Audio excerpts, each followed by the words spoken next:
जनसंपर्क विभागाने जनतेच्या पैशाची उधळपट्टी केल्याचं समोर येत आहे. 3 मिनिटाच्या क्लिपसाठी 3,75,000 रुपयाच्या जवळपास एक विना टेंडर न काढता त्यांनी ही क्लिप बनवली आहे किंवा बनवणार आहेत. यावर तुम्ही आवाज उठवला. नेमकं काय प्रकरण आहे ते आणि कशा प्रकारे बघता याकडे? कुठलाही टेंडर न काढता, नोटीस न काढता अशा प्रकारे जर जनसंपर्क विभागच मुंबईकरांच्या पैशाची उधळपट्टी करत असेल तर काय करणार? देखिए, आज जो टॉपिक नंबर 34 था, public relative department short film making, यानी हमारा पीआरओ जो है वहाँ पर एक ऐसी फिल्म बनाई गई जिसमें 300 करोड़ झाड़ लगाने की एक ऐसी क्लिप बनाई 3 से 4 मिनट की, जिसे अवेयरनेस करना था कि हमने इतने पेड़ लगाए। पर वो एक अच्छा काम हुआ। हमारा ऑब्जेक्शन सिर्फ ये था कि इसके लिए 3 से 4 मिनट की क्लिप के लिए 4,72,000 रुपये हमने दिए। और जहाँ पर भी हम ये देखते हैं कि 4,72,000 की जब बात आती है तो ये देखना बहुत ज़रूरी है कि हमारा बीएमसी का जो कानून है 1888-72(1) जो ये कहता है कि 3 लाख के ऊपर अगर कोई भी टेंडर हम करते हैं तो उसे पब्लिक टेंडर में, पब्लिक डोमेन में लाना बहुत ज़रूरी है, फेयर टेंडर कराना बहुत ज़रूरी है। पर यहाँ हमारे ही कानून 1888-72(1) का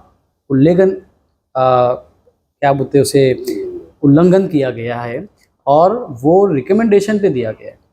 हमारी ऐसी मांग थी कि ऐसे प्रस्ताव के ऊपर जांच होनी चाहिए, क्योंकि पिछले कुछ समय में 8 टेंडर ऐसे ही दिए गए हमारे बीएमसी हाउस से, जिसकी टोटल अगर आप राशि देखेंगे तो वो 69 लाख है, यानी तकरीबन 70 लाख रुपए के टेंडर, 8 टेंडर ऐसे ही दिए गए, जिसमें से 6 टेंडर एक ही ऑफिस से निकाले गए। और वो भी, उसकी भी जांच होना चाहिए कि वो टेंडर हमने कॉम्पिटिटिव बिडिंग प्रोसेस से दिए हैं या फिर किसी के रिकमेंडेशन से दिए। आज पत्रकारों को दबाने का, पत्रकारों को डराने का काम किया जा रहा है। हमारे कुछ साथी पत्रकार जो बहुत ही ईमानदारी से काम करते हैं, जो बहुत ही सच्चाई से मुंबई के लोगों की हक की बात अपने अपने पेपर के, अपने अपने चैनल के माध्यम से रखते हैं, उन्हें डराने का काम किया गया। आज स्टैंडिंग कमेटी के चेयरमैन और हमारे लीडर ऑफ हाउस गणेश खनकर साहब के साथ हमने ये बात रखी और उन्होंने ये एक्सेप्ट किया, उन्होंने भी इस बात को माना कि कुछ पत्रकारों को दबाया जा रहा है। हमारे भाई प्रकाश दरेकर जी का मैं उनका भी धन्यवाद करता हूँ कि उन्होंने भी ये बात को एक्सेप्ट किया। अशरफ आज़मी साहब ने इस बात का समर्थन किया कि हमारे कुछ पत्रकारों को उनके ईमानदारी से काम करने पर उन्हें रोका जा रहा है, उन्हें टोका जा रहा है, और ये चीज़ गलत है।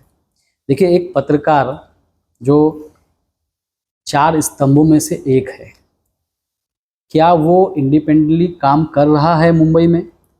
हमारे मुंबई का जो मैनेजमेंट है, हमारे मुंबई की जो सरकार है, हम उसके खिलाफ नहीं हैं। हम उनके साथ प्रभाग समिति में इसके लिए है क्योंकि यहाँ हम उनका विरोध करने नहीं आए, यहाँ हम उसलिए आए हैं, यहाँ ये समिति इसके लिए बनी है कि अगर कोई काम में कुछ कमियां हैं, कुछ खामियां हैं तो उसे उजागर करें, उसे हम पटल पे ही उसे करेक्ट करें, हम इसी के लिए है।